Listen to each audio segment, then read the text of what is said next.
compatriotes, le 17 juin de chaque année nous appelle à faire corps avec notre terre. En cette année 2026, la communauté internationale se rassemble au Kenya pour célébrer l'année internationale des parcours pastoraux. Le thème retenu, parcours pastoraux, reconnaître, respecter, restaurer, résonne comme un appel d'urgence au cœur d'une planète dont près de 40% des terres sont déjà dégradées. Pour certains, la désertification évoque l'avancée inexorable du sable. Mais pour nous, en République du Congo, au sein de nos 342 000 km² de territoire, la réalité prend un visage différent. Notre désert commence par l'érosion hydrique de nos sols fragiles, par les ravages du charbon de bois, par les pressions de l'exploitation minière et forestière et par le glissement progressif de nos savanes des plateaux, de la Bwenza ou du Nyari vers une baisse critique de productivité. Mes chers compatriotes, adapter le thème mondial de 2026 à la réalité congolaise impose une triple exigence basée sur des données claires. Premièrement, reconnaître. Notre pays dispose d'un immense trésor, 10 millions d'hectares de terres arables.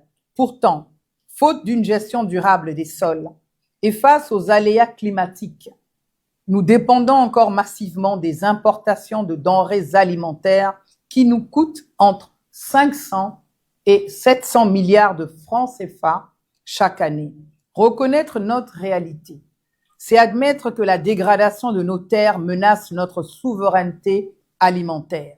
C'est aussi suivre les indicateurs de notre récente 3e contribution déterminée au niveau national qui mettent en évidence la hausse des émissions de gaz à effet de serre dues à la conversion et à l'usage non durable de nos terres. Deuxièmement, respecter.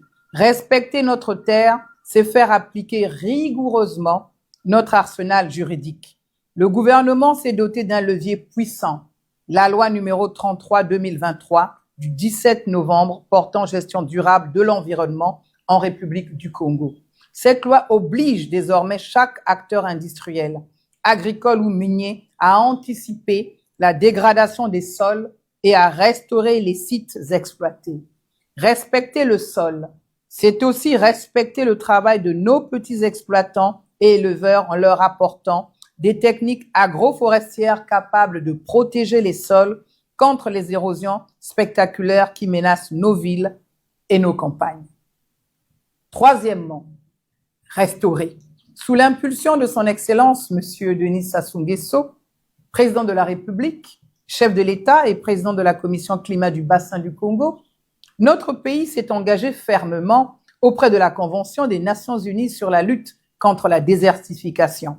Nous avons défini des cibles nationales claires de neutralité en matière de dégradation des terres. Notre objectif est de stabiliser et d'inverser la tendance à la perte de fertilité d'ici 2030. Restaurer pour le Congo signifie reboiser nos forêts dégradées, stabiliser les têtes d'érosion urbaines et intensifier la réhabilitation des sols de savane pour offrir à notre jeunesse des opportunités d'entrepreneuriat rural. Mes chers compatriotes, la terre ne triche pas. Chaque hectare que nous détruisons appauvrit un foyer congolais. Chaque hectare que nous restaurons rapproche le Congo de l'autosuffisance alimentaire et renforce notre rôle de bouclier climatique mondial au sein du bassin du Congo. En ce 17 juin 2026, mobilisons nos administrations, nos partenaires techniques et financiers, notre secteur privé et nos communautés locales.